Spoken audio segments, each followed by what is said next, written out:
Hi there, thanks for joining me today. I'm excited to share with you a Christmas card on today's project. So I've got a piece of Raspberry Ripple, 4 1/4 by 8 1/2, scored at 5 1/2. And then I've got a piece of Whisper White cardstock that you can see I've run through the polka dot embossing folder. And I just did it on a diagonal and only part, excuse me, of the embossing folder went through.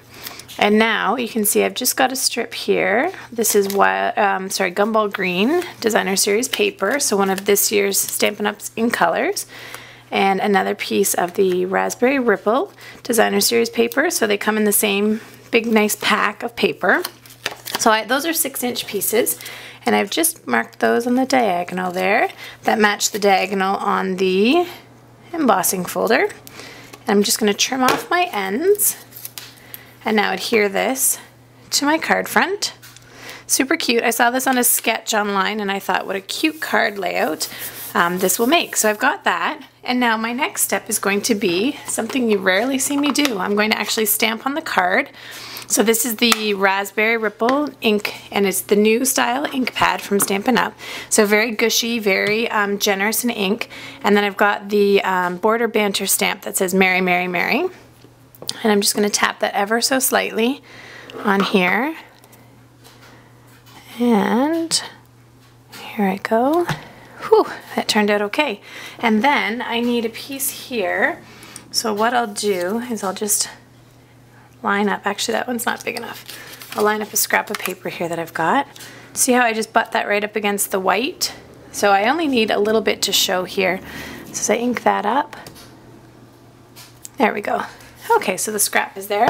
Not too bad for live. I was a little nervous there. So there you can see the card front is starting to come together.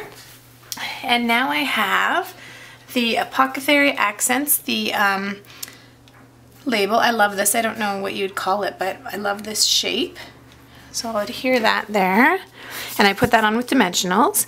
And then our silver glimmer paper, just to fit perfectly inside there.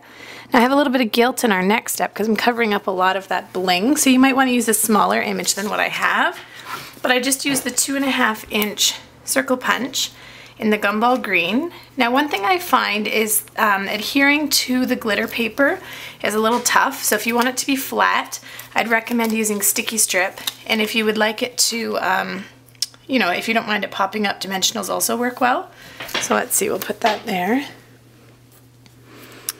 I think that's pretty centered. We'll give that a smush.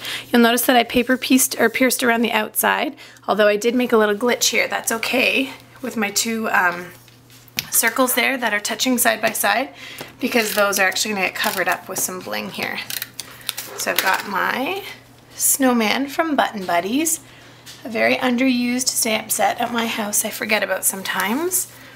And then I'll take the little itty bitty punch, and I'm just going to attach that to his hat, and I'll roughen that up to give it some dimension. I've got the dimensional, or the glue dot on the back there. I'll worry about that later. And then I'm going to put a little bling inside that.